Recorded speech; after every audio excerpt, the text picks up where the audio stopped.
Greetings, brothers and sisters. Welcome to another video.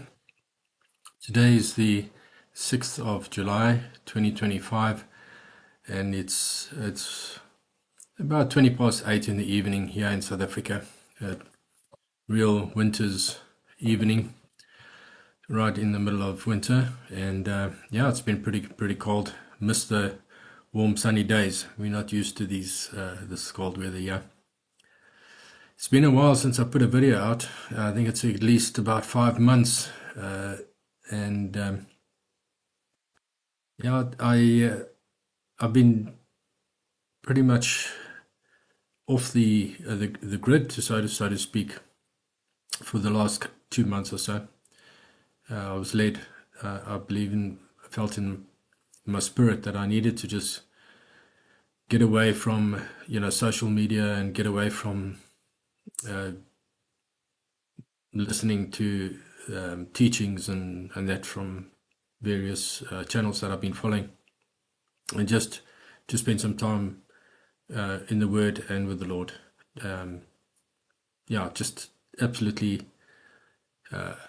just waiting on the Lord, working, just trying to bring, put bread on the table and keeping things going, and in between just waiting on the Lord and trying to hear His voice, hear this still voice without influence from various sources. Yes, I've been keeping an eye on the news to some extent, trying to keep out of the controversial stuff, and just keeping an eye on things. So watching the events in the Middle East with a keen eye, and recognizing some of the connections to the prophecies for the end times, in particular the prophecies of Daniel, Daniel's chapters 7 and 8, I believe, are the events that we have been seeing and will continue to see as that great and awesome day approaches. So I thought, I've been debating whether to do another video, and I decided to do it because this week is particularly a very, very exciting week for me. I believe with all my heart that we're in the third month still. We're in the second week. We're approaching the 15th day of the third month, Feast of Weeks, on what I believe to be the true calendar, a true biblical calendar. And so, yeah, I think some very interesting things are going to happen this week. And so I just thought, well, let me try and make some connections to Daniel and to the Word, and maybe just highlight a couple of these things, and we can, whether it happens this week or not. It may be another year. It may not even be this year. I believe that everything that's in me that it will see the beginning of the taking of the bride and the beginning of the tribulation in this year. But there is a possibility that we've got another year to go. With the things that are happening around the Middle East, I think it's highly unlikely that we'll end up going another year. But then we've been saying that for the last couple of years, so events somehow just seem to the clock, the wheels of time and the wheels of events just seem to go a lot slower than what we would like to see it happening. But they'll happen, and as they happen, we can just make those connections back to the Word. And so that's what I want to be able to do. I'm probably going to call this video "The Signs of the Times," or "Watching the Times," or something along those sort of lines. So I'm going to go into, I want to start off with Daniel, Daniel's prophecy. I believe what I believe to be probably the most important prophecy in the Bible, Daniel's 70 weeks, and just touch on that and how that is connected to the big sign, connected to Israel, the people coming back into their land for 70 years. And I've done a fairly detailed study on Daniel's 70 weeks in the interpretation of the 490 years, which led which it was a prophecy basically from Daniel's day, from the year in which Cyrus decreed the rebuilding of the temple and Jerusalem in his first year, exactly 483 years to the baptism of Jesus Christ in 29 AD. And I've done a couple of videos, I mentioned it a few times before, that we have a biblical chronology that gives us an exact timing of events. We can know when the events occurred in which year, all the way from Adam and Eve, all the way through to the baptism of Jesus in 29 AD. And so that was work that was done by Reverend Martin Anstey. I've done a couple of videos on that. And so based on that study, 29 AD was the year in which Jesus was baptized, and it was the year, that was the point in time where he declared the Jubilee, in having read Isaiah 61. And so the Jubilee, we know, according to what Jesus declared, as recorded in Luke chapter 4, that the Jubilee year was in the year 30 AD. So we can know where the next Jubilee is, just by counting the cycle of 49 from 30 AD. We know that the next Jubilee will begin in the fall of 2038 and will be complete by the fall of 2039. I believe with everything that is in me, that is a correct understanding. We've got a second witness. We know that Jesus was baptized in the year in which Tiberius Caesar was in his 15th year of his reign. We know that he began his reign in 14 AD. So his 15th year would have been 29 AD. So we have two witnesses that are really pointing to the Jubilee being in from the fall of 29 AD to the fall of 30 AD. So I do believe with everything in my heart that we know where we are, and that this year we are in the first year of the two final sets of 7 to complete the current Jubilee cycle that we're in. So we've got basically 14 years left of this current Jubilee cycle, and we're in that first year. That first year of the second set of 7 would have began in last year in the fall of 2024. And we can see a harvest again. So in the first year, we're following the Shemitah cycles, the cycle in which the Israelites were permitted to farm and to harvest for 6 years, and in the 7th year they had to let the land rest, and then the cycle would start again, and that cycle would occur for 7 times, and then there would be a Jubilee year. And so we know that the Lord works in that agricultural cycle. We know that the Daniel prophecy of 70 weeks, 70 Shabuah, is based on the 7-year agricultural cycle. So there can be no breaking it up, as the church teaches, where they teach that 69 of the 70 weeks have occurred 2,000 years ago, and that we're just waiting for the final 70th week. That's absolute nonsense. You can't break up a cycle of you can't break up a Shemitah cycle. You can't break up a Jubilee cycle, and the prophecy was built around a Jubilee, the Jubilee cycle, running from the fall, based on Northern Hemisphere, basically running from the fall to the fall. So that's the Shemitah cycle, and that's what we're watching now. So we're in that first year. We're in the year that would have probably been the most exciting year in the cycle, having not been able to harvest the previous year. So there would have been a rest. They would have been eating from their storerooms for the period of 2 years, the 6th and the 7th year. And finally, they would be just about, at this point in time, they would be harvesting their first year of the next 7-year cycle. So I'd imagine they would be pretty excited. And that's where I believe we're at now. We're about to see the harvesting of of the first fruits unto the Lord. Revelations 14, we were about to see the 144,000, the first fruits unto the Lord, unto the Father, and to the Lamb, which is about to be taken. And I believe with everything in my heart, it's all connected to the Feast of Weeks, the first fruits of the wheat harvest. That's where we're at now. And the first fruits of the wheat harvest, Feast of Weeks, unequivocally is on the 15th day of the third month. If you count the weeks correctly, according to Leviticus 23, we know that we are supposed to count seven Sabbaths.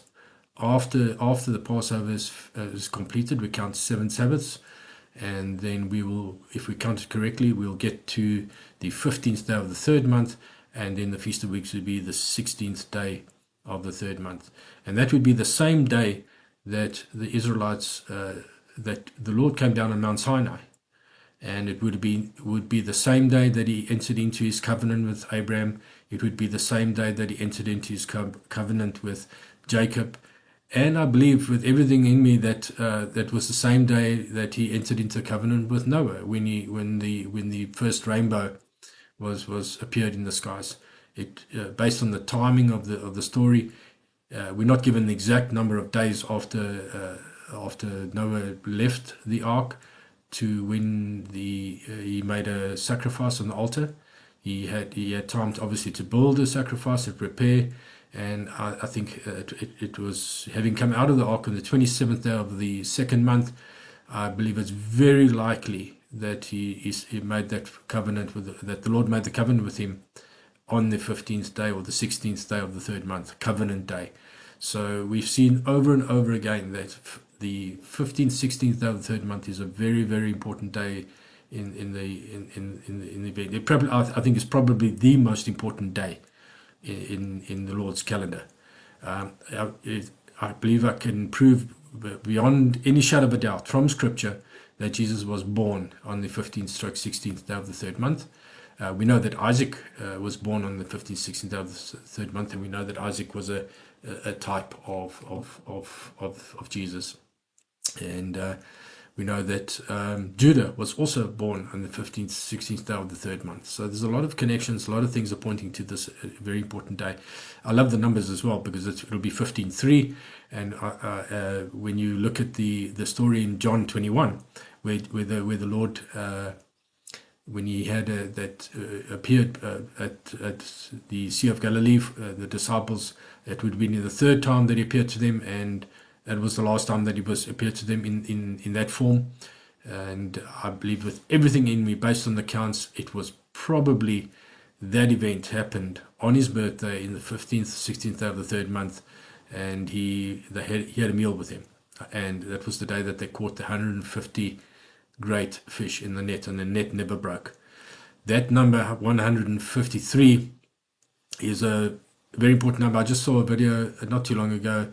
I can't remember the chap's name. He goes into a lot of the searching. He's searching for number patterns in the scriptures, and he found that when he searched the name Peter, the name Peter, just the straight word name Peter in the King James version, which I believe is the most accurate translation, and I believe the one that's been blessed by the Lord for us.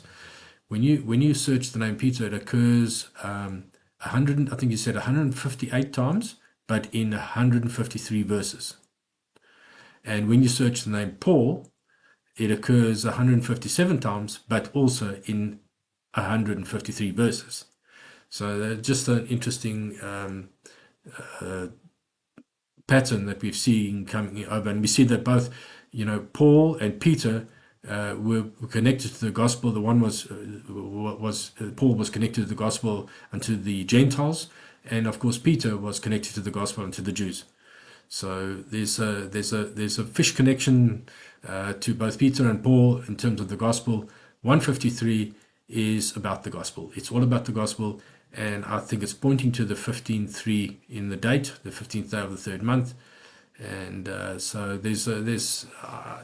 we're coming up to that very fast. Let me just get this out the way here. But I've got a calendar here that we're looking at the moment. This would be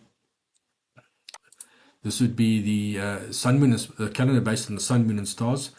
So, to understand what I'm saying with regards to what I believe to be the true biblical calendar, I would highly recommend that you have a look at a study that I did, which is called "Unscrambling the Calendars," and this it's a study that I've got I've got a folder in on the Google Drive, and I will put a link in the description of this video where I'll just put a link to the whole folder and all my studies that I've done over the last 7-8 years are in that drive.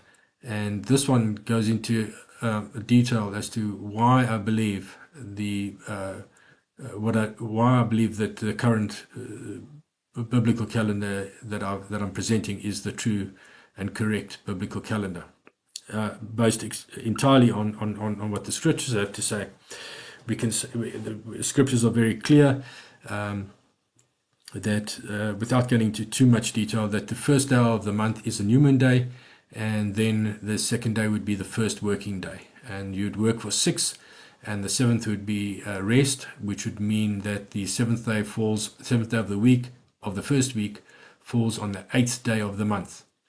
And then the cycle begins again. You work 6, and then the 7th day of the second week would fall on the 15th day of the month. And then the third Sabbath would fall on the 22nd day, and the fourth Sabbath would fall on the 29th day of the month. And then we watch and wait for the Lord to show us when the new beginning of the month is.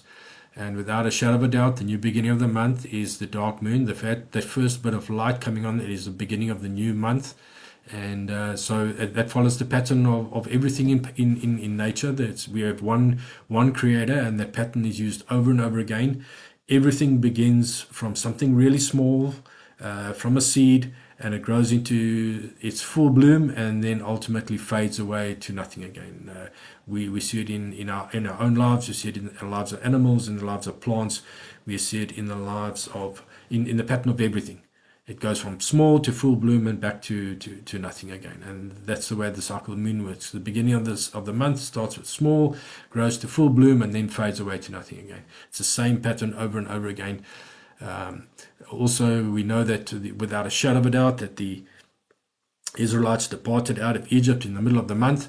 And I can assure you, God's a practical God, and He's a loving God, and He would not have sent them out in the darkness when you can't see your hand in front of your face. For anybody who lives in the city doesn't understand this, but when you go out in the country and you switch off the lights, you literally cannot see the hand in front of your face in the darkness. And yet on a full moon, or even that week before full moon and that week after, you can actually take a walk. You can actually walk in the field without falling over your feet. And for sure, when they left Egypt in the middle of the month, they left when when the moon was giving them some light. So without a shadow of a doubt, we know that the cycle of the moon is the full moon is the middle of the month, which starts on the new moon would be the dark moon. The big debate, of course, is when is the beginning of the year, and that is something that I believe that has been rather obscure, and I believe it's all to do with the name Abib. We know that in the Bible, the first month is the month of Abib, and the Jews would have us believe, and many would have us believe, that that's got to do with the barley, the ripe barley in Israel, to mark the beginning of the year. And I seriously challenge that. Noah, for example, had no cooking clue. There was no barley. He was on a boat. The world was covered with water. There was no barley to observe where he was, where the beginning of the year was, etc. He knew exactly where it was based on the sun, moon, and stars. Just like Genesis 1 verse 14 says to us that the calendar is based on the sun, moon, and stars. So we know that the moon really rules the months. The sun rules the cycle of the days, and I believe with everything in me, the stars rule the cycle of the years. You know, it's when the year begins, and each month is covered a particular picture. In the case of the beginning of the year, I believe it is that the constellation that we are to look for is Virgo. And this is where I think we've come unstuck. Well, I did for a very long time. We've always been looking for which constellation the sun is in, and we talk about the sun being in a particular constellation for the beginning of the year. And I think we've been actually looking at it incorrectly. We should be looking at, you can't see what constellation the sun is in. When you look into the sun, even at sunset, you cannot see what constellation the sun is in. You have to look you got to look at sunset. You got to look east and have a look at which constellations have risen in the east. Which, as it gets darker, the stars have become visible, and you need to have a look at which constellation are visible, and that would be the picture for the month. So when the Lord said to Moses in Exodus, this moon is the first of your moons, we have no idea what the marker was for Moses to know how to distinguish that particular new moon from any of the others. And I believe it was so common to them to understand it that the marker was the stars. What constellation? He saw that as the sun set, the moon was, of course, with the sun at the point in time. That would have been a dark night, and he would have looked to say, okay, what constellation am I seeing in the east? And he would have seen the constellation Virgo, and in particular, Spica would be particularly prominent. And the word Spica, or the name Spica in Latin, means grain head, or head of grain. And the word Abib means the same thing, head of grain. So I believe that Abib and Spica are one and the same thing. So when we talk about the first month being the month of Abib, we're talking about the first month being the month when the star Spica, or Abib, rises in the east. And the sun would be in a particular constellation. Now, this is something I don't want to digress too much on this, but I do want to just highlight this, and I encourage you, I hope that this will encourage you to go and have a look at this study to see for yourself how interesting it really is. If we go back, this is some stills in that study. I just want to have a look at that. And if we have a look, we're seeing in the year 4000 BC, so we're talking 6,000 years ago. That was at the time of creation. And if we put that, now, just a word on for some people that have an issue with a program like Stellarium, and they say, well, it's a pagan thing. It's not. It's a mathematical calculation that shows the exact position of the sun, moon, and stars in a particular year. The cycles are so exact, are so mathematically accurate, that we can calculate their positions going back thousands of years or going forward thousands of years. So all we're doing in a program like Stellarium, and there are various others, is really just making a graphical representation of those calculations. Okay, so when we show for a particular date, and we put Virgo in the east, and you can do this for any position around the world. It doesn't have to be in Israel. You can be wherever you are in the world. Put Virgo on the horizon for a particular year, and that would be the beginning of the year. Now it's interesting. In 6,000 years ago, have a look at where the sun was. So this picture here is a sunset picture. Okay, the sun is setting, and we would be able to see Virgo there, Spica. We'd be able to see Spica in particular, and we see that at that point, in that time, the sun was actually in Taurus. Okay. Now that's interesting, because that has changed, but there's one thing that hasn't changed. Okay, so if we move forward to Moses' time. Moses' time would have been in the year about 1500 BC. Okay, and in his time, so when the Lord said to you, this month is the first of your months, I believe with everything in me, Moses saw Spica on the horizon. So when you put Spica on the horizon in the east, and at sunset, obviously for the beginning of when the sun and the moon are together, there's the sun and the moon together. Okay, sun and the moon together. At sunset, we see Spica on the horizon, and in Moses' day, we see that the sun is no longer in Taurus. So even though speaker is in the same place, the sun is now in Aries. It was in Adam's day, it was in Taurus, but in Moses' day, it's now moved. Even though the picture of Virgo and speaker is the same, the sun has moved positions. It's telling us a story. It started off in Taurus and then it's moved into, and now it's moving, and this is called the precession. It moves about 30 days every 2,000 years. Okay. If we go to a date now at the time when Jesus was crucified, around, we can, I know that it's 33 AD, but for those that believe it 32 or whatever, it doesn't, these things don't change much. It takes thousands of years for the change, so the picture will be the same. If we put speaker on the eastern horizon, when the sun and the moon, just on that, as the sun and moon are coming into constellation at sunset, we see now that in Jesus' day, the sun was actually heading into Pisces. So it was on the border of Aries going into Pisces. And this was the transition period going in for the following 2,000 years that we've just lived. So it started off in Taurus, moved into Aries for the time from Abraham through to Jesus, and then it's moved from Jesus to our time. It's been in Pisces, but the picture that remains the same for the start of the year is speaker is on the horizon. Okay, so if we go now to just as an example, 2022, this is the time when I did the study, and you put speaker on the horizon again. And then we see that now the sun has moved now fully into Pisces for the same start, sun and the moon in constellation, and we see that that the sun has now moved all the way from Adam's day in Taurus through Aries now into Pisces, and this will continue. The next position will be heading into Aquarius.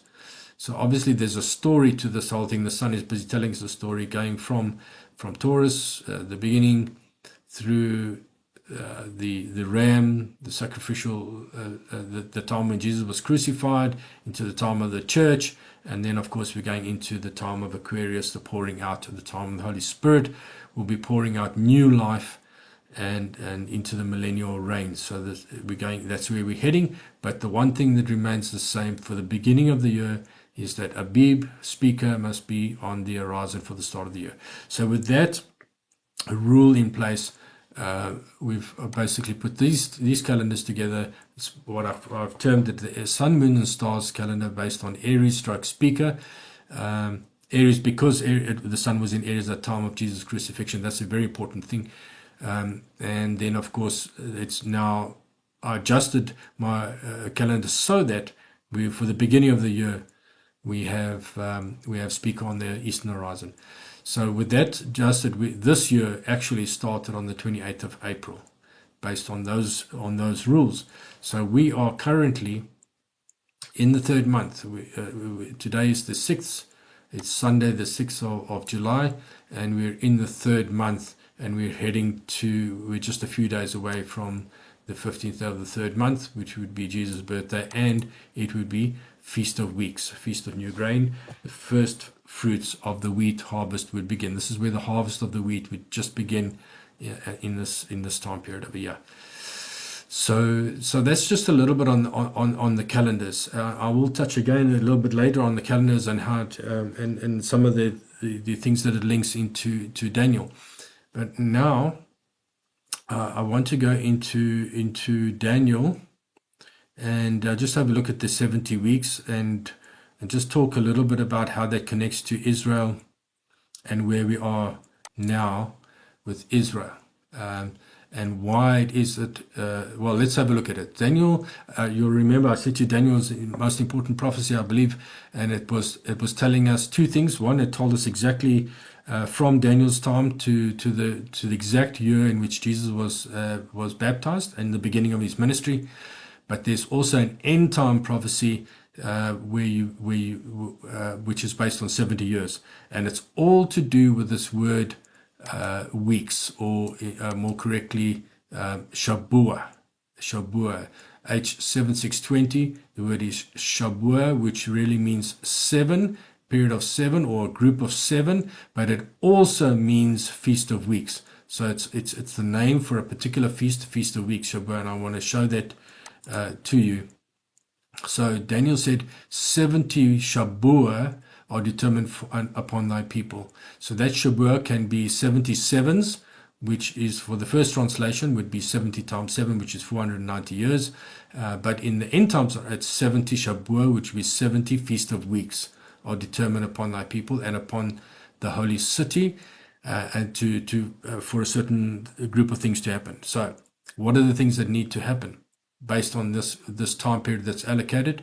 Is that it's to finish the transgression, to make an end of sins. So it's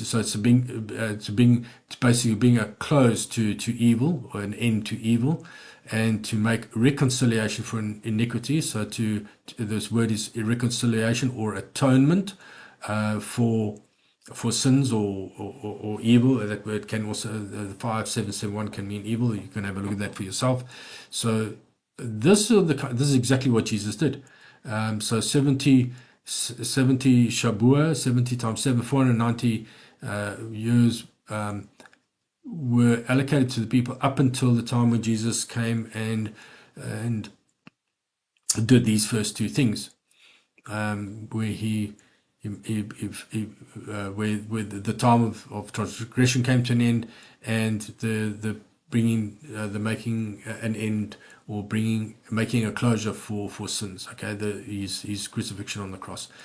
And he went on into, now we're looking at, it goes on into to bring in the everlasting righteousness, that hasn't happened yet, and to seal up the vision and prophecy, that hasn't happened yet, and to anoint the Most Holy. The Most Holy here would be Jesus, to anoint him as King. That hasn't happened yet. So these things so this is partly fulfilled, this prophecy is partly fulfilled for the first understanding of Feast of Weeks, the 490 years, where Jesus was crucified in the middle of the last week. So he was baptized at the 483rd year, and 3.5 years later, in the middle of the final 7, he was crucified. Exactly. So 483rd year would have been in the year 29 AD, and he was crucified in the year 33 AD. So exactly 3.5 years after he was baptized, and exactly in the middle of the week, as we will see, was prophesied would happen. But then, of course, what I want to focus on now is the end time understanding of the same prophecy. So, and then it goes on to say, now know therefore and understand that from the going forth of the commandment to restore and build Jerusalem. Now, in the first interpretation, that would have been Cyrus's decree to restore and build Jerusalem. From then unto the Messiah, that's unto when Jesus became Messiah, which would have been his baptism, the beginning of his ministry. The prince shall be, now it's 7 weeks. Seven in the original interpretation was 7 times 7, which is 49 years plus. This is multiple. This is the Hebrew word here is multiple 6, which is interpreted as 60. Okay, this word 60 is an Old English word. So, but the original Hebrew is multiple 6. So it would be 10 times 60. It's 60 and 2. So 60 and 2 years or weeks of years. So that would be a total of 483 up to here. And then the streets and shall be built again, and the walls there in troublous times. So, and then it goes on to say that after the 60 and 2, Messiah will be cut off, not for himself, that's crucified, but not for himself. And the people of the prince shall come and destroy the city and the sanctuary, and the end thereof shall be as a flood, unto the end thereof desolations are determined. And it goes on to say that he will confirm a covenant with many for 1 week, or in 1 week.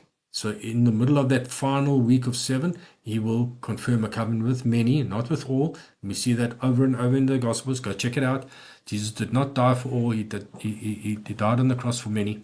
And in the midst of that week, he shall cause the sacrifice of an oblation to cease. So, in other words, the need for the sacrifice of sins, the sin sacrifice was brought to an end in the middle of that week, which was exactly 3.5 years after he was baptized. So that's, and you shall make it and then for the overspring of abomination he shall make it desolate even unto the consummation, and that determined shall be poured out upon the desolate. Okay, so I go into a lot more detail of this in a study that I did, which you're welcome. It'll be in that folder as well. It's Daniel's 70 weeks in terms of the was, the is, and the is to come, understanding it. And so I've spent a fair amount of time putting this, and I've revised it recently to bring it up to date.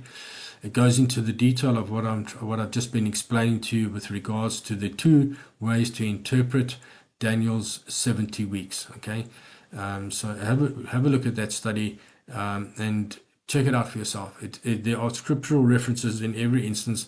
There is a last bit which I'm not going to go into now, but you can have a look at it. There is a little bit of maybe interpretation there on my part, just for in terms of the of some things that are in Revelations.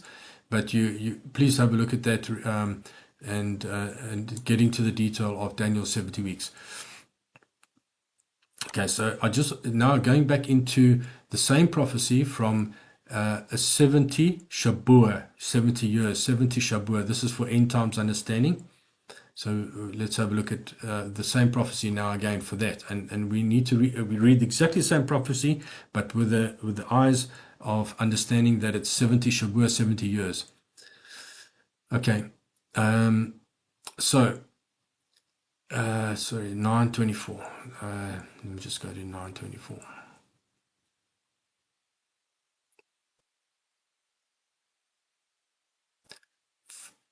First thing I want to show you that this is not just a dream of mine, that this Shabuah, Feast of Weeks, this H7620. Okay, if we search and see what was this word used for, this Shabuah. We saw that it was Shabuah, okay, Shabuah.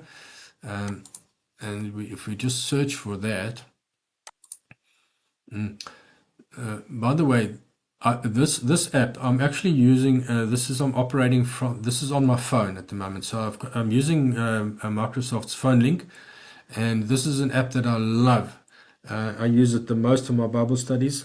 Of course, there is this eSword, which I also use. It's PC based. It's also a very, very powerful tool to look at and for Bible study. But this one is called My Sword, and it's available. Unfortunately, it's no longer available on Play Store. It's no longer available on. You have to install it manually from the website. It is a trustworthy site. Just have a look for My Sword. I love this app, and I find it to be very, very, very powerful. So I just want to use this app to as a reference. This, of course, is using the King James, where every word is numbered, and the numbers are given to us in the New Testament as G numbers and in the Old Testament as H numbers. So if we just go and search for that word H7620, okay, H7620. Let's just do that in the entire Bible, and we see that it occurs 17 times, 17 verses. So it might occur more than once in a particular verse, but it occurs in 17 verses. And the very, very first time it appears, the very first use, and the first use of a word is always, I find, to be particularly interesting and I believe important to understand. And the first time that this word is used is in the story of Jacob, where he goes to Laban. Excuse me. He goes to Laban, and he sees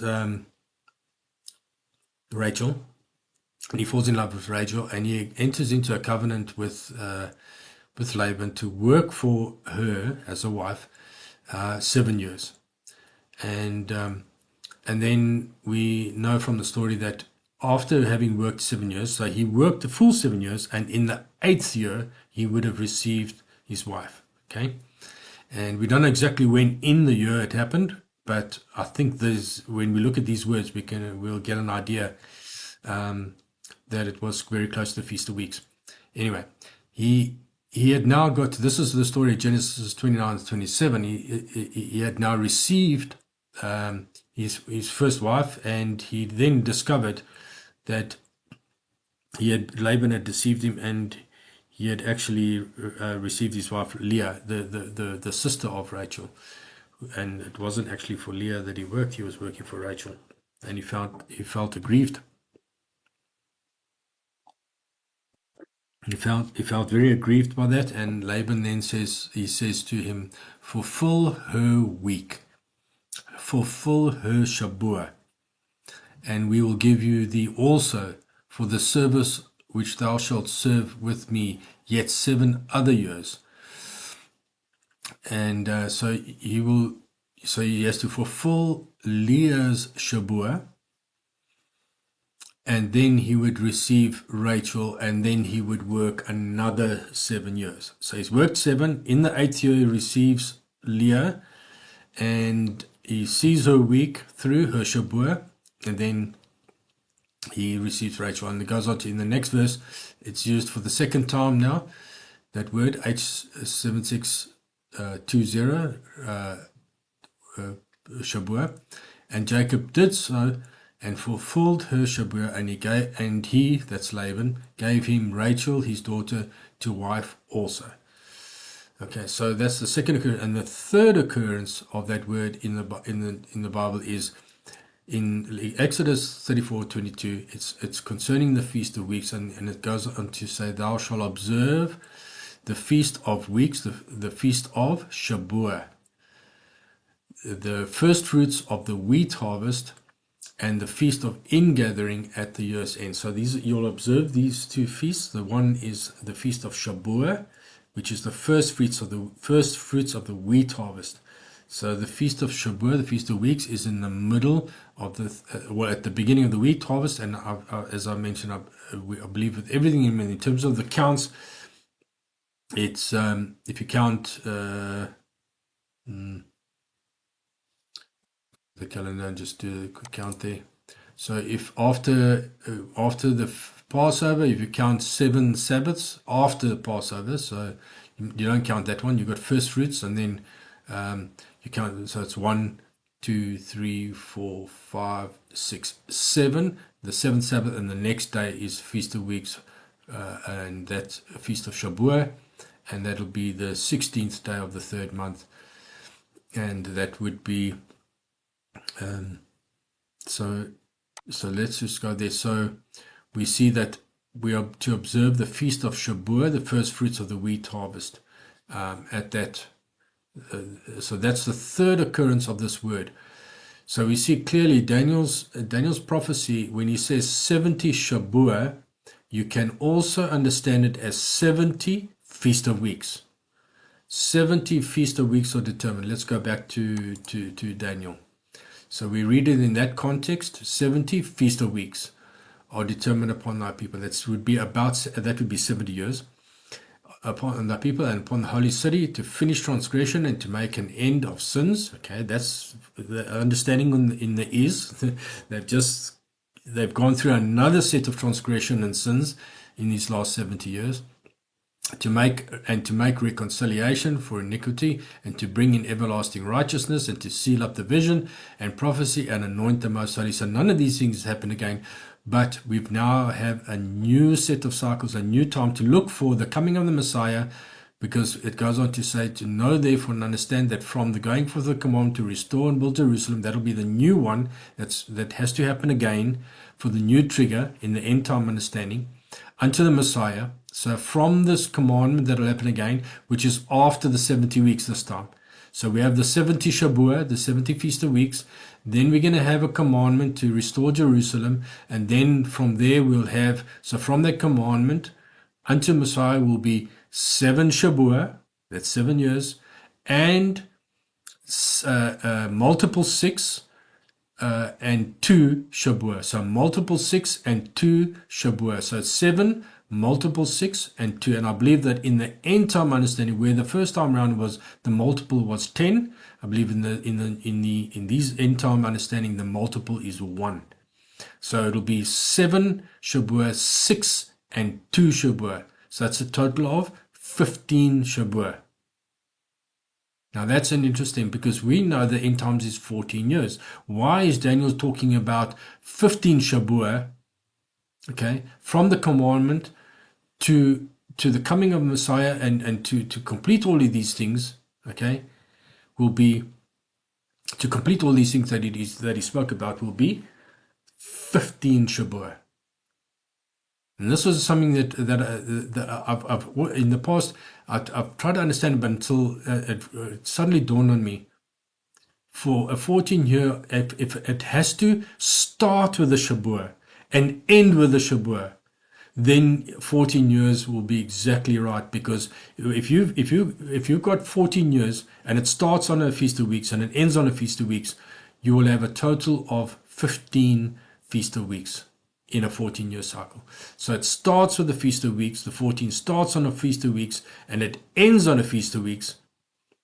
And there's 14 years, it has to have 15 Feast of Weeks. That's what Daniel was talking about here.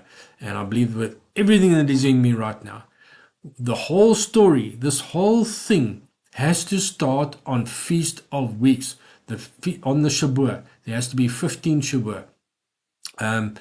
Let me just take you to a chart that I'm going to try and demonstrate this, because I think this is fairly important to see. Let me just see. I did open. Okay. This is. I'm going to go to the. Yeah, I think it's in this Daniel study. There's a chart here that I'm going to refer to. Okay, let me just zoom in that a little bit, try and make it as big as possible. Okay, so if we are saying 14, we know that end times understanding is 14 years, right? But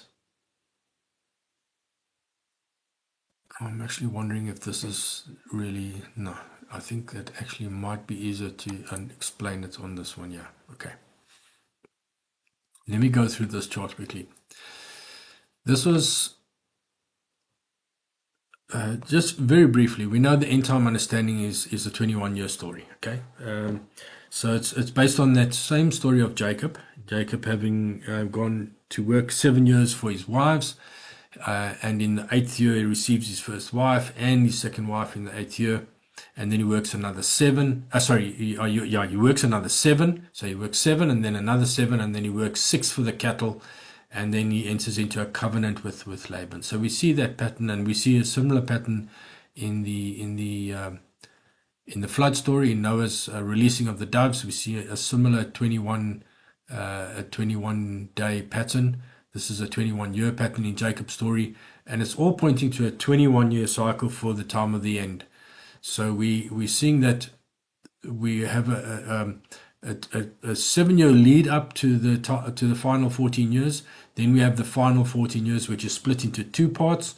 The first 7 years for the time of seals, and the second 7 years for the time of trumpets.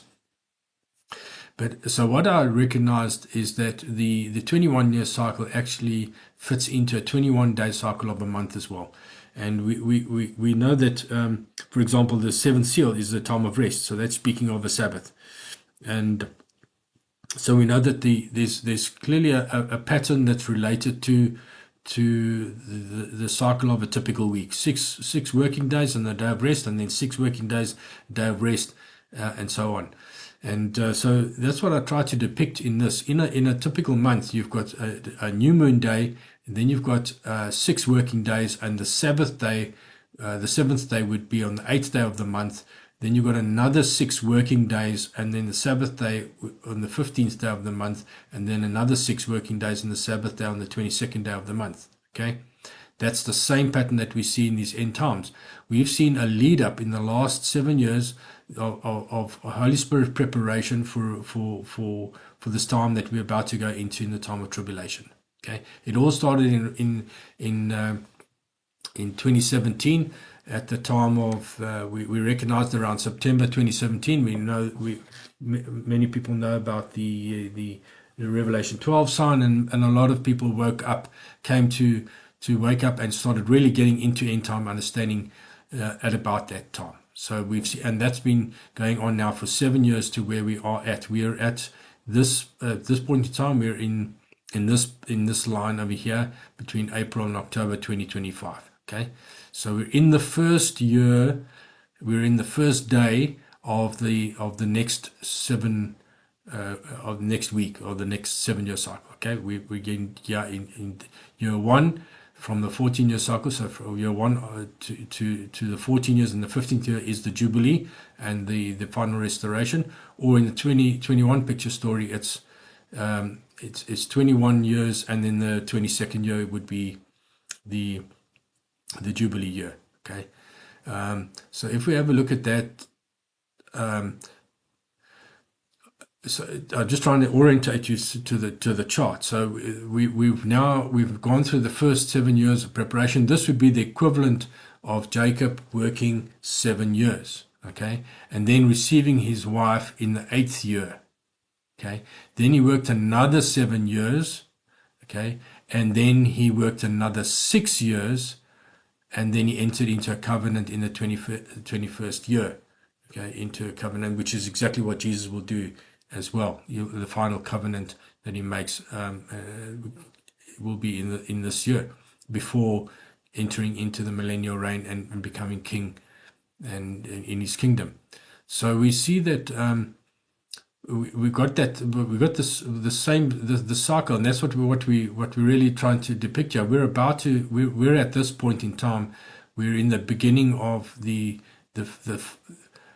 by the way, these would be the final 3 sets of 7 to the next Jubilee. The next Jubilee would be from the fall of 2038, from the fall of 2038 to the fall of 2039. That would be the next Jubilee. Okay, so we've got 3 sets of 7 to get there. We've completed the third last set of 7. And we've got 2 more to go, and we're in the first year, and harvest can start again. This is a harvest year. This last year was a non-harvest year. No harvesting can happen, but it's interesting. I think it is in Exodus. I think it's 23, if I recall correctly. Exodus. Let me just find it quickly.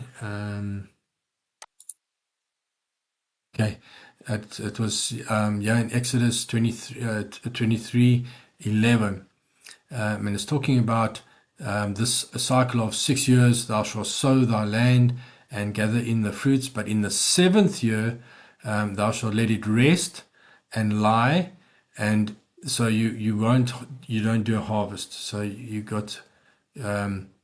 you'll gather in the fruits, you'll harvest in the 6th year, in those 6 years of planting and reaping, but in the 7th year you let it rest. But the interesting thing is here, but who is allowed to eat of that? The poor. That the poor of thy people may eat. And what they leave, the beasts of the field shall eat. Isn't that interesting? That's just something that I never really picked up on it before, and it dawned on me. In the 7th, there's no harvesting allowed, okay? But the poor are allowed to go into the field and eat. And whatever's left of them, you can send your beasts in to eat. So there's no harvesting, but that doesn't mean what grows of its own can't be eaten, according to Exodus 23:11. Isn't that interesting? So there's no harvesting in the 7th year, but the poor are allowed to eat. It reminds me of that story when Jesus went into the field with the disciples, and they plucked off ears of wheat, and they crushed them in the hands, and they were eating. And then, of course, the Pharisees come and challenge them about not eating without having washed their hands, and or on the Sabbath, etc. And but it's just interesting that the poor are allowed in the 7th year. The poor are allowed to eat of that what comes up of its own, And it was my understanding before that nothing was to be eaten of that, of what comes up of its own. I think it's based on the wording that's in Leviticus 23. And that led me to believe that absolutely nothing was to be eaten of that harvest, including the animals. But that's not entirely correct. According to Exodus 23:11, the poor and the beasts can go and eat of it. And I think that's got something to do. Who's the poor? In end time understanding, the poor shall inherit the earth. We're talking about, that's this last group, this group that goes into the millennial reign. They will inherit the earth. And that last seventh, that eating of what comes up of its own in that seventh year has got something to do with this seventh year with regards to the poor that inherit the earth. Okay, but in any case, let's just get back to it. We see that 7 years. We saw that in that cycle. We got when Jacob worked. He worked 7 years, and there's no evidence directly in the scriptures as to when he actually started, but I would not be surprised if he actually started working for Laban in the first year of a new Shemitah cycle. It's not, he may not have, but I wouldn't be surprised if that was the case. In any case, he worked 7, and then in the 8th year, after he had completed 70, in the 8th, he received his wife. Now, we don't know exactly when, but remember, Laban said, see her week through, and then I'll give you the other daughter. So, but it was the Shabuah. So, was it a hint that that whole event actually took place at the time of Feast of Weeks, Shabuah, at the time of Feast of Shabuah? And I suspect that is the case, that Jacob receiving his wives was linked to this Feast of Shabuah in the 8th year, which is exactly where we are right now. The 8th year in terms of the 21-year cycle, but the first year in terms of the 14-year cycle, the first year of the next 7. So 7 complete, and we're in the beginning of the next 7. And then, of course, we see this about an 8th linked to Luke 9:28. We see that in the Transfiguration story. Let's just go there quickly. In Luke 9:28, we see that this is a prophetic event that took place, the Transfiguration in Luke. The differences in the Gospels. We see that Luke 9:28 in the configuration in the Transfiguration story. This is where the Transfiguration story comes in, and it said, and it came to pass about in 8 days after these sayings, he took Peter and John and James and went up into the mountain to pray, and then he prayed, and this was where he altered his raiment and was white and glistering, and behold, there was taken with there talked with him 2 men, which were Moses and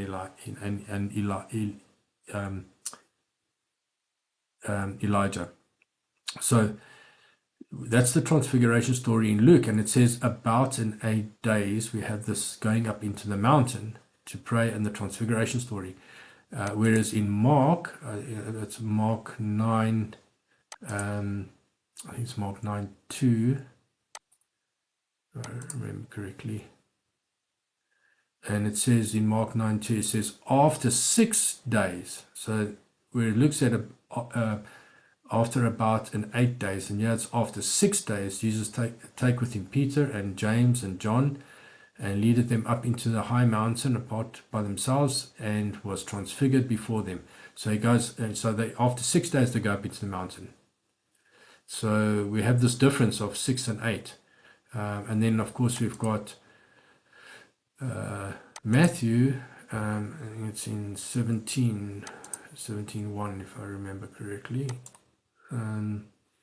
17:1, and after 6 days, Jesus taketh Peter, James, and John, his brother, and bringeth them up into the high mountain apart, and he was transfigured before them. So there we have the Transfiguration. So it's similar to Mark. It's after 6 days, and so we've come to understand that is a prophetic understanding of the timing of the events of the 3 groups.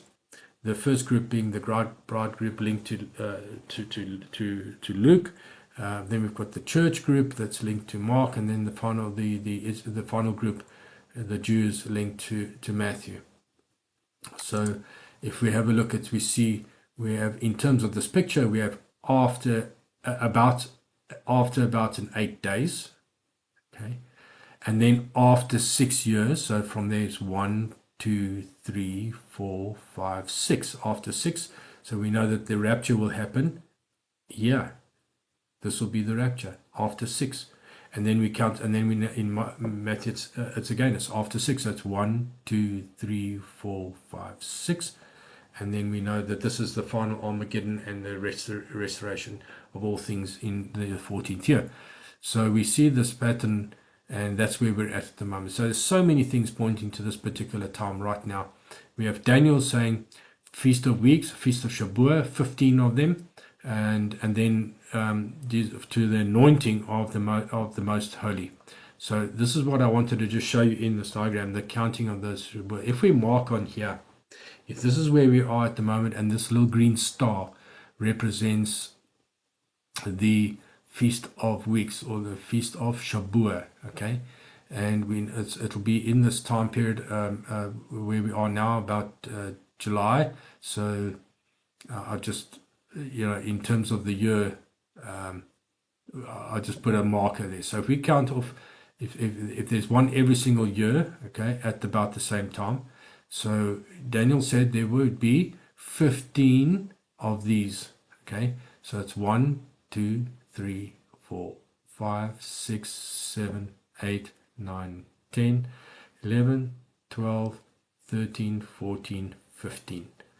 And there we see the 15th one is right in that Jubilee year, and probably will be the time when Jesus will be anointed and crowned as king for his millennial reign. Will happen probably at Feast of Weeks, 15th or 16th of the 3rd month in that year of 2039, in the Jubilee year. And that would be the conclusion of the Daniel prophecy in terms of the end time understanding. And that still encompasses 14 years. Okay, so if you count the gaps, we've got 1, 2, 3, 4, 5, 6, 7, 8, 9, 10, 11, 12, 13, 14. 14 years, but 15 Feast of Weeks, 15 Shabuah. So it was just the way the wording. So we see that that is where I believe Daniel is. Let's go back to Daniel.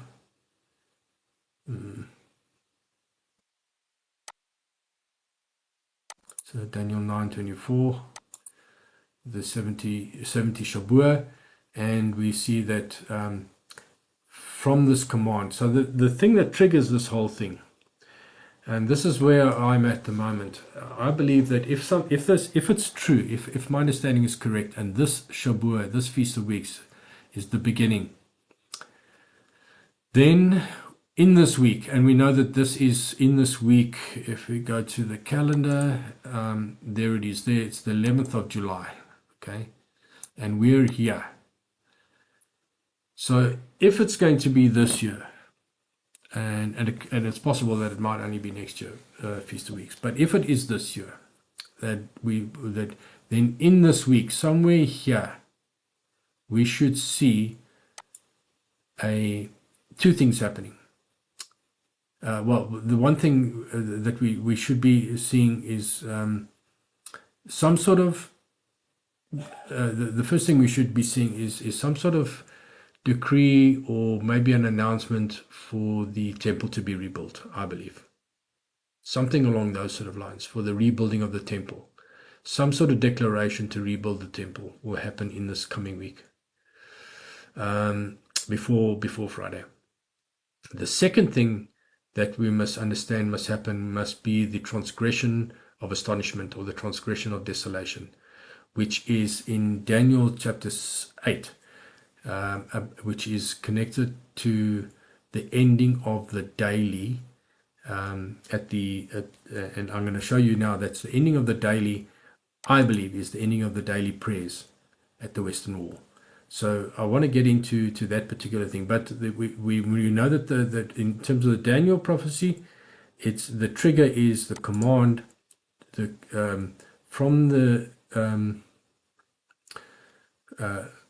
know that understand that from the going forth of the command to restore and build Jerusalem unto Messiah, and that trigger would be the triggering the 7, 6, and 2, which is the 15. So the trigger will be some sort of command to rebuild, and so that's what I'm kind of hoping will go down. And if that happens, oh boy, that's going to be super exciting. Then we'll know, then we'll know that this understanding is correct, and then I'm expecting the bride to be taken somewhere on the 11th of July, if that's the case, if that happens. The second thing that we might also want to see is now I'm going to get into Daniel, what he said in terms of the events, so leading up to this time. So that's all in Daniel chapter 7 and 8. Okay, in Daniel chapter 7, we have the story of the 4 beasts that rise up out of the sea, where the first beast is the lion, the second beast is the bear, and the third beast is the leopard, and then we have this great and terrible beast that rises out of the sea, and then we have some interpretation of those things. Okay, so I'm going to go into that, but that's Daniel chapter 7, and then we got Daniel chapter 8, which is now he received. So he received this in the first year of Belshazzar, and and then this one he received in the third year of Belshazzar. So it would have been 3 years later. Okay, about 2.5 to 3 years later. And this is the vision that's referred to with everything that I understand. This is to bring in this to seal up the vision. This is the vision that's referred to in sealing up the vision in Daniel, in that Daniel 9 20, I think it's in 24, 25, 26, seal to seal up the vision. Where is it? To seal up the 24, and to seal up the vision and prophecy. That is to seal up this vision and prophecy. This Daniel 9, Daniel 8. This vision. He received this vision. He saw a vision because, and we'll see now. This is a very important, and this is also the vision where in chapter 8, where he talks about the ending of the daily, and from the time at the end of the daily to the cleansing of the sanctuary is 2,300 days, or evening and mornings, not just days, evening, mornings. Okay, so I want to go into the bit of detail on these on Daniel 7 and 8 now, because I think this is exactly. I think this is connected to what we're seeing at the moment in the Middle East. And to understand what's happening in the Middle East, we need to understand this. Okay, so let's get started on this one. All right, so he gets this vision, and he just, so as I mentioned, he sees the four beasts coming out of the sea, and they were different from each other. First is like a lion, and he has eagle wings. And he beheld until the wings were plucked off, and then he gets to stand up like a man on his feet, and he's given a man's heart. Okay, this is clearly was in the original understanding. This would have been Nebuchadnezzar, the lion, at the time of the head, the golden head. Of course, this is linked to the statue, the golden head, the shoulders of silver, the torso of bronze, and the legs of iron. Is linked to these same 4 beasts. Okay, that's a different way of that it was given. I'm not going to go into that too much, but this was obviously linked to that. And when we do, let me just say this at this point in time. To understand all of these things in greater detail, I'm not going to be able to go and explain everything. I'm going to tell you who they are and in terms of the understanding, but where I get the understanding from is obviously important. It's not just me sucking it up from nowhere. So I would highly recommend that you have a look at, there's a, let me just get this here, there's a video. This is my channel, okay, Ivan S128. You'll find it on YouTube there, and there are several videos here on the beasts. If you want to understand the beasts, you need to go and have a look at these two videos here. This one, it's this one first. Let me just bring that up.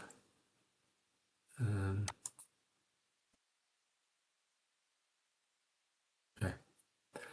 This goes into the beast, the lion, the bear, the leopard, and how they all come together they amalgamate into a terrible beast. So each one of these is a part of this terrible beast, and I'll go into detail of who these are. In terms of the wars, we obviously know that was Nebuchadnezzar. This was the Medes and the Persians. This was Darius and Cyrus, and then later on this was the leopard. That was Alexander the Great. And then this would have been the Roman Empire in terms of what happened in the wars. Okay, we're talking about Ecclesiastes 1:9. What that which was shall be, that which is shall be. Okay, so we're looking at what was and what is, we know shall be. Ecclesiastes 1:9. So if to understand what's coming, we need to understand what happened in the past. And these things all lead us to understand who these what the end time understanding is of this prophecy. I believe that this prophecy also has a dual meaning, a dual understanding, a dual timing in terms of what happened in the past and what's happening right now and going into the future. Okay, so this video goes into the detail of this and how it links into these statues, and we go into all the areas and the countries involved and all those kind of things. Okay, so this in the original understanding, this would have been Babylon, Nebuchadnezzar. This would have been Persia, the Persian Medes and Cyrus and that, and this would have been Alexander, and then of course later on the Roman Empire going forward. In this new end time understanding, I believe that this would be Assyria. This would be Assad, and that's come and gone. He's already, his wings have been plucked off. He's been made to stand up like a man. He's been given a heart of a man. I think there's definitely a connection there to that. This bear, in the end time understanding, is not Russia. It is Persia. It is Persia with the one shoulder higher than the other. It's speaking about, it's similar to the ram that's mentioned in Daniel, in the next chapter, Daniel chapter 8, with the two horns, where the one is higher than the other. But this is Persia. This is showing us with the three ribs in its mouth. That is the three proxies: Hamas, Hezbollah, and Yemen. The three proxies in its mouth, and they're told to devour much flesh. So this, I believe, has already happened. It's come and gone. This is just finished. Then the leopard is about to come on the scene for the end time understanding. I believe this leopard, with everything that's in my heart, it is Turkey. I believe that we will see Erdogan coming to the fore, and I believe he will probably even take out he is the one-horned goat. I do believe he's the one-horned goat. Although there's also the possibility, because the one-horned goat is linked to this leopard as well, in the one-horned goat of Daniel 8. We'll have a look at it now.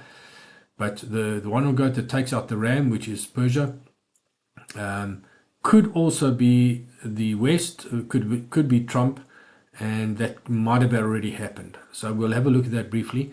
But there's a possibility that it might actually be Turkey as well. I'm thinking that that's will be more likely the case, but we'll see. There's a timing issue, of course, because of course these things will happen very, very quickly from here on.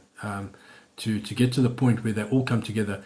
The reason why I say this, Erdogan, is he's a guy that really, for many, many years, he's been wanting to establish the Islamic Caliph. He's wanted to bring back the Ottoman Empire, which was an Islamic caliph that came to an end at World War just after World War One, and he would like to see it re-established. If ever there was a person that would be motivated to take out the Ram and establish a caliph, now that they are weakened by Israel and USA, I think it'll be him. And he may even be approached by the people of Israel of Iran to do exactly that, to help them take out the current regime that's there. So and then of course he won't be on the scene for very long after that, and then he will die, and four leaders will come out, and one of those will be the little horn that then comes to the fore in the Daniel prophecies. So I'd highly recommend, you want the detail of that, go through that video there. And then of course the other one would be going into Revelations, would be this one here, taking the story further, those beasts going forward into Revelations would be this video here. And while I'm on these videos, the Daniel 70 weeks, there's also 2 videos on the Daniel 70 weeks, the 2 interpretations, the interpretation of the 490 years, and then the interpretation of the 70 years. That's these 2 videos here, besides the study that's in the Google Drive folder as well. These 2 videos that you can have a look at. It goes through the same teaching, but in much more detail, of more than what I can do tonight. Okay, so yeah, so let's get back to the Daniel prophecy. So we've got the lion, I believe was Assad and Assyria. Then another one was the second one was like a bear. It had 3 ribs in its teeth, and I've explained that already. And then of course the leopard, which has the 2 wings of a fowl. It's not an eagle's wings, it's a fowl's wings, like a bird's wings, and he has 4 heads, so he splits up into 4. So there's that, and then this terrible beast that now rises out of them, I believe, is that caliph that they will start to build. Although Erdogan wants to do it, he will start it, but he won't complete it. The little horn that rises up out of those that comes to the fore, he's the one that will actually take this Islamic caliph, and this terrible beast will comprise all these countries in the Middle East, Islamic countries, and it'll be an Islamic caliph. And I suspect very, very strongly at this point in time that it will be Hamza bin Laden. That would be Osama bin Laden's son, who was believed to have been killed, but I don't think he has been. He operates in the shadows, and he's been pulling the strings in the Middle East to a large extent, and I think he will come to the fore. I strongly suspect Hamza bin Laden will be that little horn, which goes on to say, and after this I saw in the night visions, and behold, the 4th beast it was dreadful and terrible and strong and exceedingly, and was great, and iron teeth, and it devoured, and it breaks into pieces and stamps the residue with the feet of it. And it was diverse, was different from the other beasts that were before it, and it had 10 horns, which of course is the 10 countries around Israel, Islamic countries around Israel that would seek to destroy it. And that's all in that video. And I considered the horns, and behold, there came up among them another little horn, before whom 3 of them, of the first horns, were plucked up by the roots. And behold, this horn, in this horn were eyes like the eyes of a man, and mouth that spoke great things. So that's that little horn that comes to the fore. So I put it in the color there, so you can see that's the orange is the terrible beast, and little horn connected to that.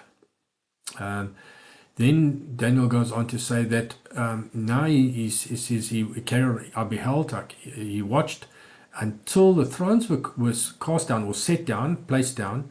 Okay, and the Ancient of Days did sit, whose garment was white as snow, and his hair and the hair of his head like pure wool. His throne was like fiery flame, and the wheels as burning fire. So this is the throne room. Obviously, this is Jesus in his throne room, and the thrones are set down.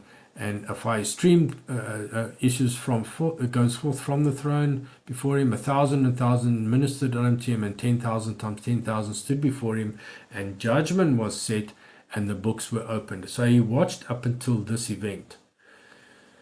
So now I really believe that, well, this is so strongly connected to Revelations, to the description of Jesus in Revelations chapter 1 for a start, because it speaks about Jesus with pure white wool hair, and it speaks about the flames and the throne and all that type of thing, and the throne's been set down. And then it also speaks about, we know that the book is open, the seals are broken, and so we also know that in Revelations chapter 5 we've got the 10,000 times 10,000 and thousands of thousands standing before him. So there's so many things that are connected, and that is the beginning of judgment, where the seals are opened up. So this seems to be putting a timing to these things. So we see that this beast starts coming to the fore, and we have this Revelations chapter 4 being described here. Revelation chapter 4 going into Revelation chapter 5.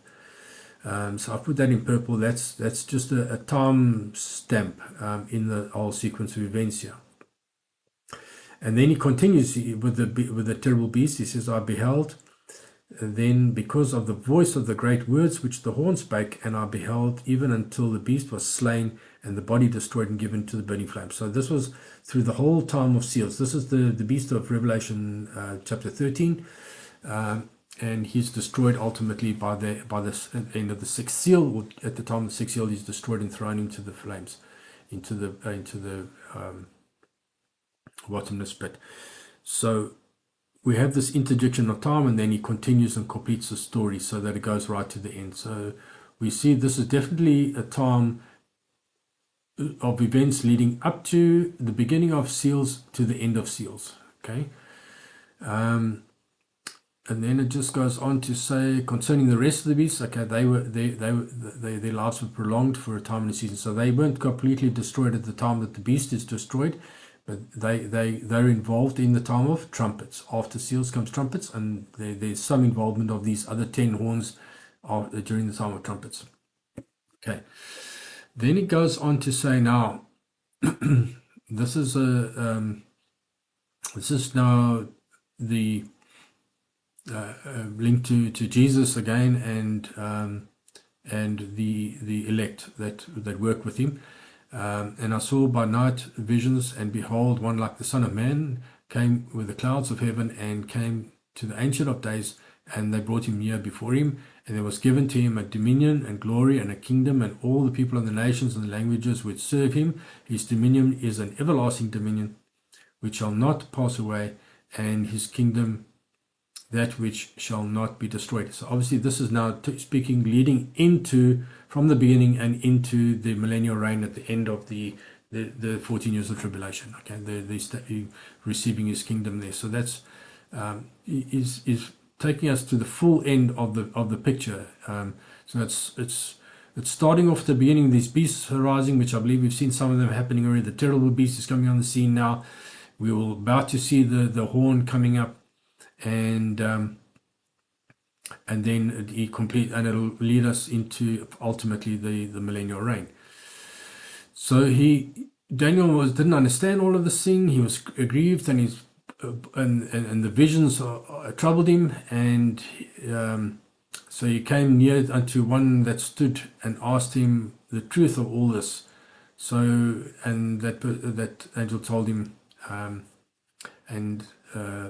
made him know the interpretation. Now this is the interpretation. Okay, so in yellow, this is obviously linked to the first three beasts. These great beasts, which are the four kings which arise out of the earth. Okay, so that's four kings or four kingdoms. This is a really broad summary. So the four kingdoms, then the saints will prevail and shall take the kingdom and possess the kingdom forever and ever. So they will ultimately win. And then I would so it's a very two verse summary of the whole beginning and end. Okay, there's the beginning, the four beasts coming, and the end is the millennial reign, ultimately Jesus will win and those that are with him. Then he goes on to, and he said, I wanted to know the truth of the fourth beast, which was diverse from the others and exceedingly dreadful, whose teeth were of iron and nails of brass, which devoured and brake in pieces and stamped the residue with his feet. So he's just repeated of what he saw in the vision, and the 10 horns that were in his head, and of the other which came up before, whom 3 fell, even of that horn that had eyes and a mouth and spake great things, who spoke, whose look was more stout than his fellows. Okay, so he's just repeating what he saw in the vision. Okay, and he wanted to understand. And I beheld, and the same horn was made war with the saints and prevailed over them. So this horn deals, and that links to that time of the beast, Revelation 13 beast, that basically overcomes the saints during the time of seals, and he prevails against them.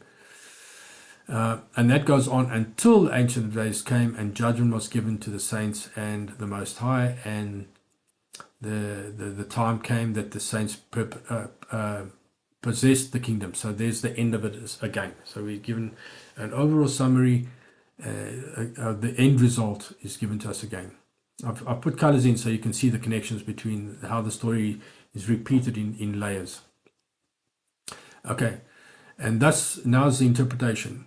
Thus he said, the fourth beast shall be the fourth kingdom upon the earth, which shall be diverse from all the kingdoms, and shall devour the whole earth, and shall tread it down and break it in pieces. We've now seen the third time that this is really being stressed about what this terrible beast is going to do.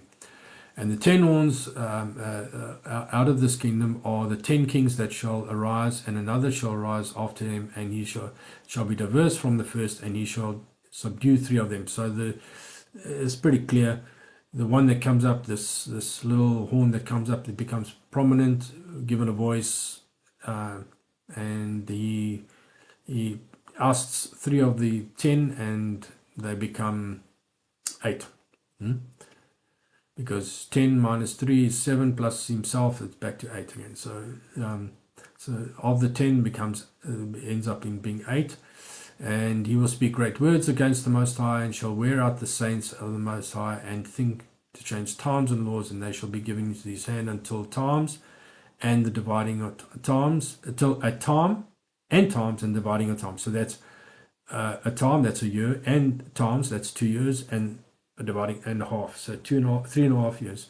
1 plus 2 plus a half. That's 3.5 years. So for 3.5 years, he's going to have power over the saints, and we see that later on in the 42 months, where he's given power to continue. Revelations 13, the beast is given power to continue 42 months and to persecute the saints, etc.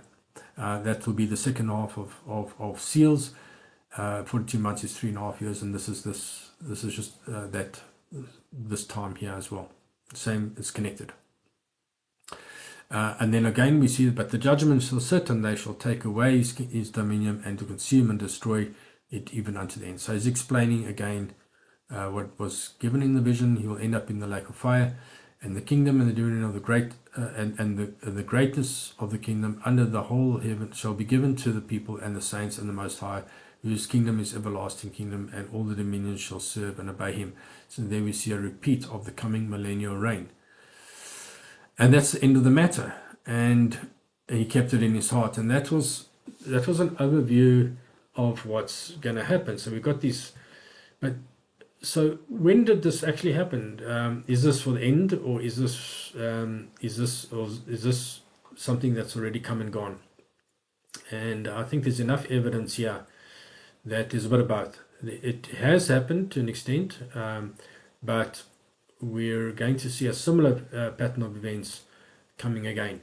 The next chapter makes it much clearer that we're going to see this. This is definitely going to happen again. That the picture that we've given in Daniel 7 will help us to understand Daniel 8.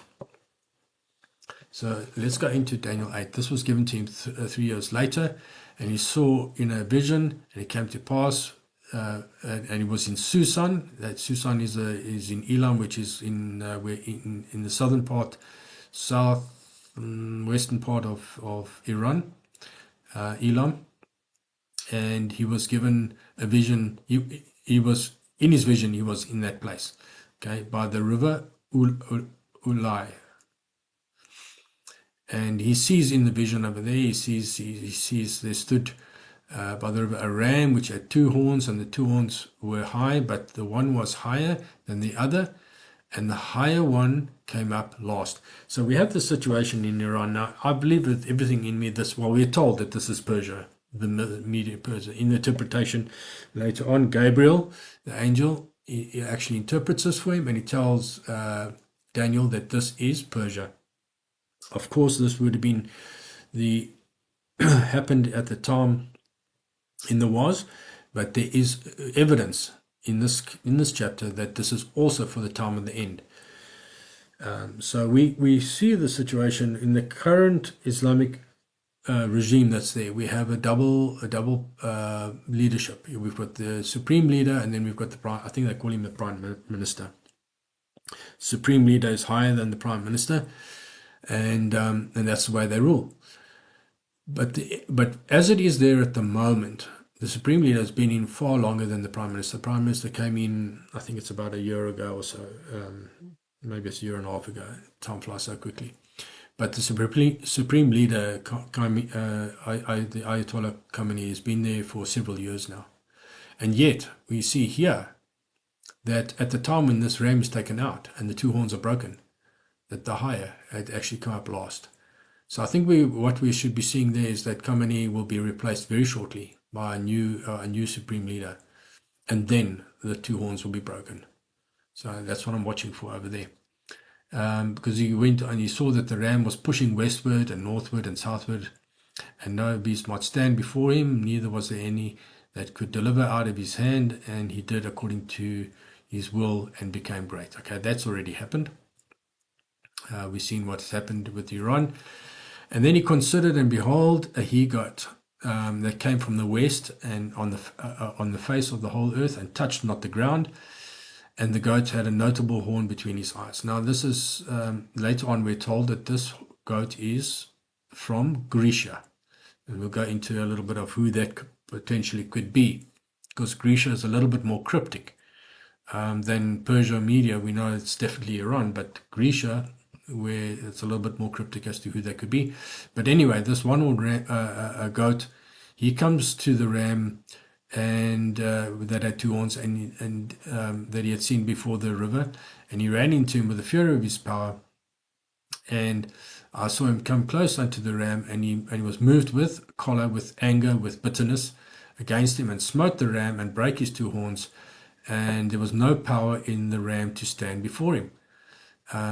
And he cast him down to the ground and stamped upon him, and there was none that could deliver him out of his hand. So this is what I've been trying to debate. Is this what has just happened with regards to the battle between Israel and then USA coming in over the air, through the air, without touching the ground, and basically stamping on him, and he had no power. The Israelis had taken the power out of him. Already, he had no ability to withstand what the US, and is the US Trump the one-horned goat from the West? I think there's a very strong possibility. The problem that I'm having is that if it's happened already, why is it that Khamenei is still there, and and yet we have this clear indication that the higher one came up last.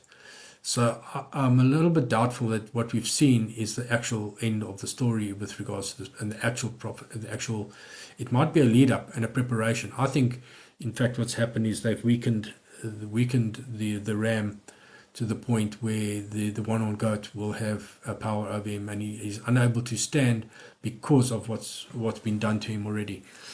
He won't be able to resist, and that's why I still think that Turkey could be it, and I think it'll be the bitterness, or he wants to bring about a caliph.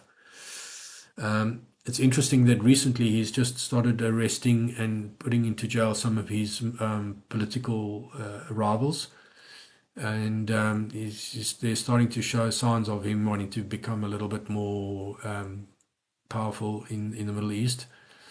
So that, together with people from Iran, might actually ask him to help them take the current regime out of the way, and So everything in me is pointing to Turkey being the goat, but it is possible that we've already had this fulfilled. There's just this one thing, this Khamenei thing, that is still there. I believe it should have been replaced before the horns are taken out.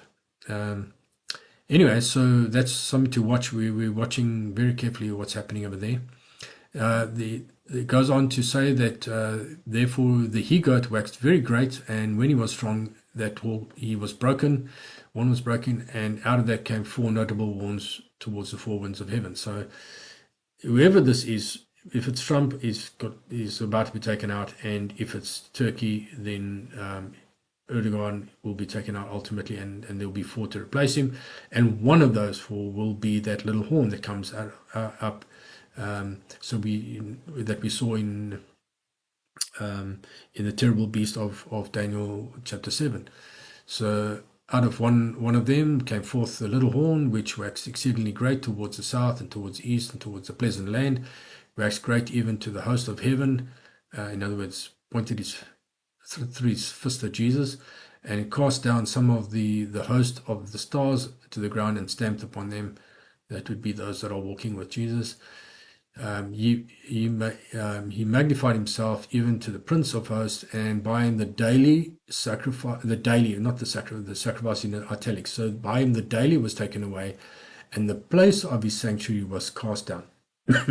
Now this is, you remember I mentioned to you that the first trigger we need to see for these 15 Shabuah was the command to rebuild Jerusalem, and I think it'll be more like a command to rebuild the temple. And then we also have the second thing is this daily, this okay, yeah, it doesn't say when it'll happen, but it just says this little horn will be the one that stops the daily. So I think what we can know for certain, whoever stops, well, not for certain, but I do believe everything that's in me, wherever we see stopping the daily prayers, or the daily prayers at the Western Wall, the sanctuary, which is all I got left at the moment, by that action will identify him as the coming beast, Revelation 13 beast, and the little horn of Daniel 7 and 8. So he takes away the daily, and then later on a host is given to him, an army is given to him, and against the daily. So it seems like he takes away the daily, but there's resistance, and they continue trying to have prayers at the Western Wall, but he's given an army, because by reason of transgression, and cast down the truth to the ground, and it practiced and prospered. So that's now a military force taking place. So it's two phases of the daily being taken away. First, initially just taking it away and placing at the place of the sanctuary, and then later on a more military approach to the whole thing. Okay, now this is the important part here, because then I heard one saint speak to another saint, saying unto that certain saint which spake, how long shall be the vision concerning the daily, and the transgression of desolation, or the transgression of astonishment? Okay, take note of this word, H8074. H8074. It is to desolate, applaud, but it also means astonish. It's later translated as to bring, to desolate, therein shall be astonished. It's translated, it shall be astonished, shall be astonishment. So you can see that there's astonished, astonishment. So it's between desolate and astonishment. It's been translated astonished and desolate. They were astonished, and he says you can. So it's between those two. So we have this desolation and astonishment.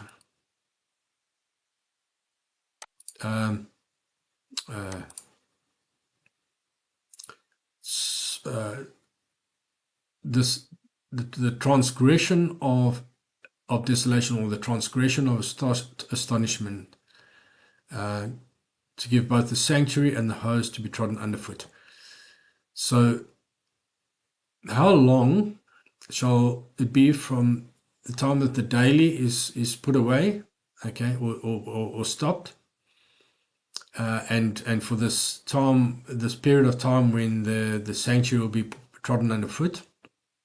And then he gives the answer, and he says, and he said unto me, unto 2,300 days, then shall the sanctuary be cleansed. So we're given a time period from when the daily is put an end, and then there's trotting underfoot for 2,300 days, and then the sanctuary is cleansed, and it's all linked to that Western Wall situation, I believe. So I want to just show you something very interesting. This 2,300 days is about 6 years and 4 months, and so I went and had a look in the calendar, and I'll just show you. And I'm not saying this is the case, but if I'm right, and we're about to see something in this week, where's that calendar?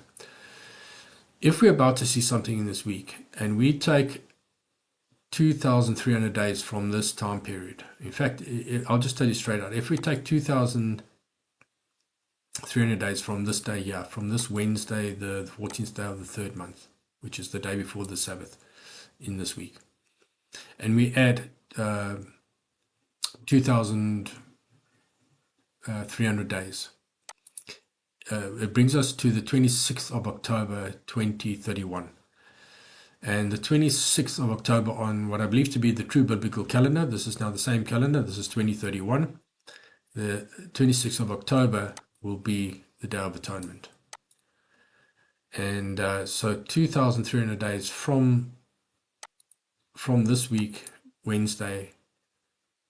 So is it, if it happens that we see the daily being brought to an end in this week, then I believe that will be confirmation for me that's the beginning of the 2,300 days, and that will be super exciting.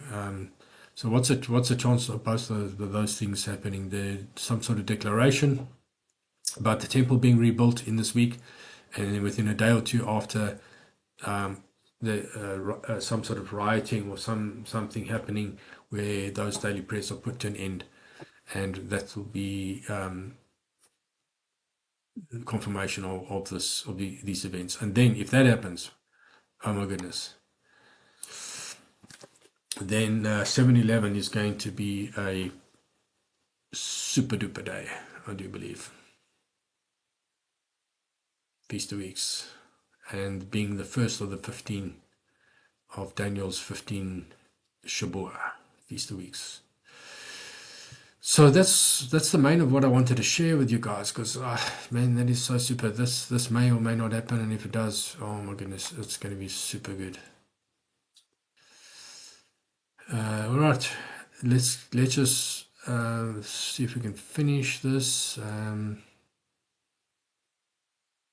Okay, this was the interpretation. Let's go through the interpretation in Daniel 8. We'll continue because there's some more.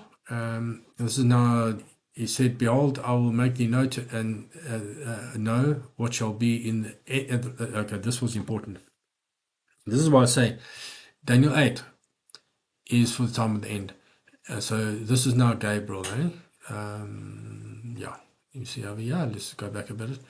And I heard a man's voice between the banks of that river Ulai, where he received the vision, and which called and said, "Gabriel, make this man understand the vision." Okay, obviously Jesus, whoever, told Gabriel, go and explain the whole thing to him.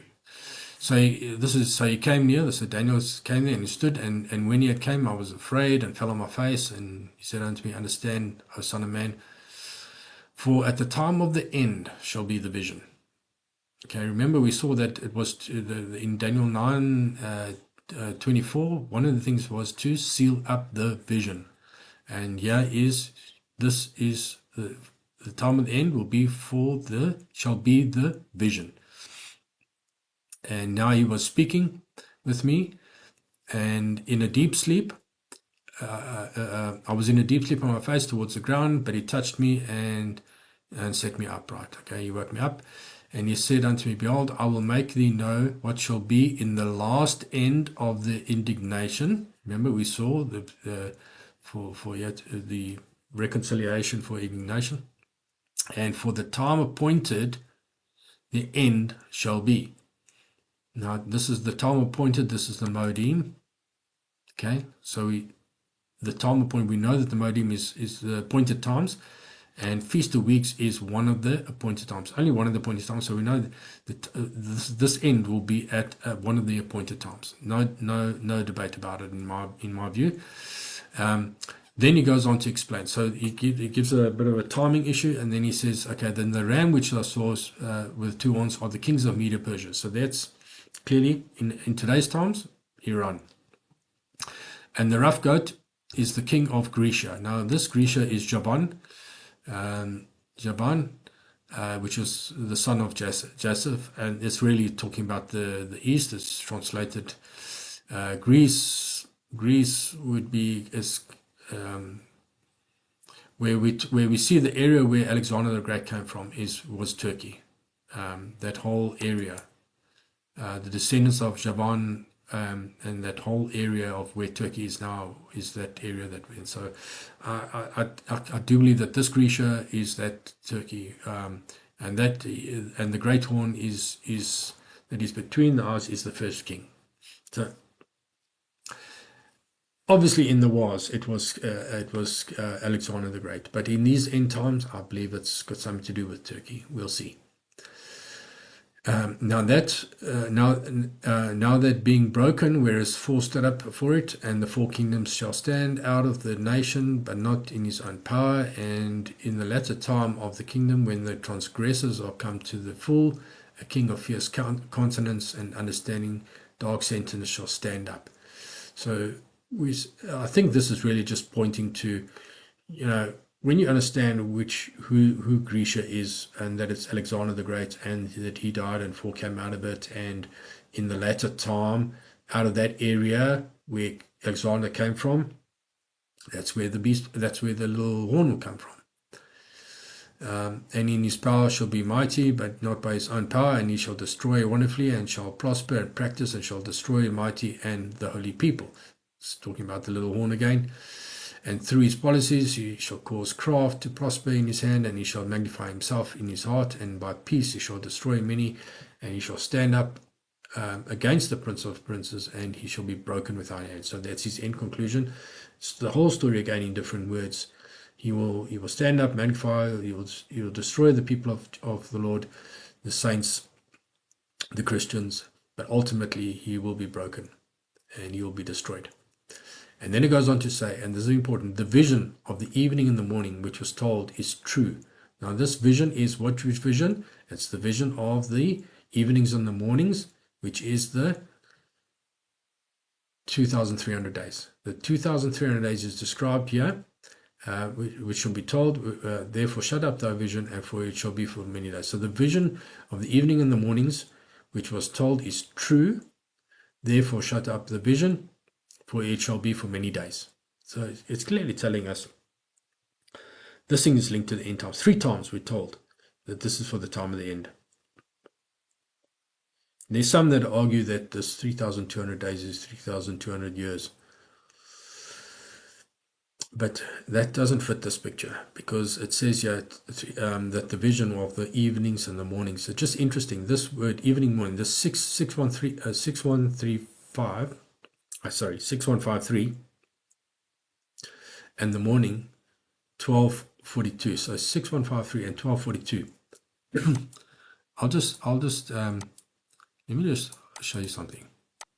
Okay, 6153 and 1242. Let's go and search for that.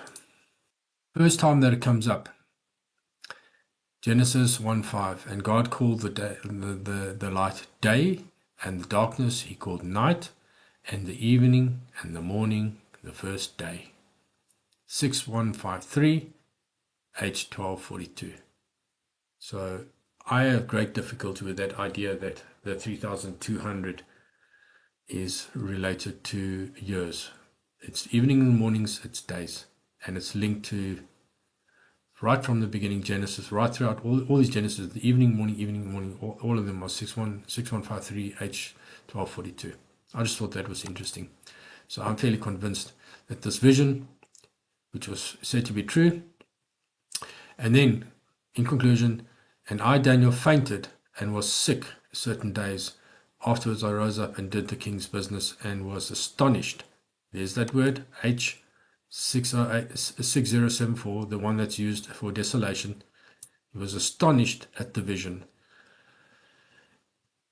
If we see this H8074 relating to the abomination, the transgression of abomination, or the transgression of astonishment, and the vision, and Daniel is astonished at the vision, is sick days. Something really, really bad happens during those 2,300 days. That's what I believe. That's really, I have some ideas. I've explained that in greater detail of what I believe is actually talking about. Revelations 14 gives us a clue as to what's going to be happening during those 2,300 days, I do believe. And I explained that in, so if you want to get to understand that, go and read the end, towards the end of that that study. Daniel's 70 weeks, this one, yeah. At the end here, Daniel's prophecy of 2,300 days. So that would be from page 25. You can go and you can decide whether you agree with me or not. I explain what I believe to be the true understanding of that, what will be happening during those 2,300 days. I think that's pretty much what I wanted to get through on this in this particular video. I will share links to all of these to these studies. I'll put the calendars. Also, I'll put links to the calendars as well. It'll be a folder with all the calendars in it. You can go to the particular year that you want. They all look the same. That gives the year that it's relevant to. At the top there, they laid out, they structured the feast days are marked there. So if you want to have a look at that, have a look at the study, Understanding and Scrambling the Calendars, explains exactly how that calendar came about, how we came to that understanding. And then this will also be up. This just explains the events, and it just links the different parts of Revelations, all those, like for example the 42 months. And the 42 months, which is mentioned twice. It's 42 months in Revelation 11:2, and there's 42 months in Revelation 13:5, and how they coincide. They're just two mentioned twice related to a particular time period, which is the second half of the 7 years of seals. Just out of interest, that 2,300 evenings and mornings would start, if it does start now, as what I believe it would be, just before Feast of Weeks. That takes us to the end, exactly, to the end of the 7 years, to the end of the time of seals. Exactly 2,300 days. I showed you from the 9th of July to the Day of Atonement in 2031. Day of Atonement would be we saw that it was 26 October. So it brings us to the end of this 7 year cycle exactly. Then during the time of trumpets, we've got all these events, and also we've got the days. We've got the 1,260 days. The time when the woman is in a place prepared for her. That'll be in the land of Israel, in Jerusalem. And then, of course, then Satan is released, and we have the war. That'll be for 2.5 years, which is approximately 900 days, and ending in the Battle of Armageddon. So I don't have the time now to go through to all of this in great detail. I don't think I've done a video on this chart. I may actually do one day. I don't know. I'll see. but I think it's pretty self-explanatory. It just lays out, there are references to the chapters for the time slots. Just one last interesting thing in. We know that it's 1,260 days, and that will be also the time when the two witnesses will witness for 1,260 days. That's in the same time period. And then we've got this in the abomination of desolation in Daniel 12:11. We've got a time period. There's two abominations of desolation. There's one that happens at the beginning of seals, and then there's another one that happens in the middle of trumpets. And this abomination is the trigger for the 2,300 days, but the next one is the trigger for the 1,290 days. And so if you take, and then there's another 45 days. So it says in Daniel 12:12, blessed are those that get to the 1,335 days. So it's 1,290 plus the 45 days gives you a total of 1,335 days. And if you add that to the 1,260 days, you get a total of 2,595 days, which is exactly 7 years. So from there to the end is 2,595 days, comprising of 1,260 plus the 1,290 plus the 45, and that's exactly the 7-year period in Revelations. So just some interesting stuff there to have a look at. Yeah, I think, guys, I'm not sure how long I've been on this video. I don't want to make it too long. I hope that you guys, that it blesses you. We'll be watching this week closely, and if nothing happens, well, we'll just carry on watching, and we'll see what happens. That's what the scriptures are saying, and we'll soon see if that interpretation is correct. May the Lord bless you and keep you, and hope to see you guys all soon on the mountain. Amen.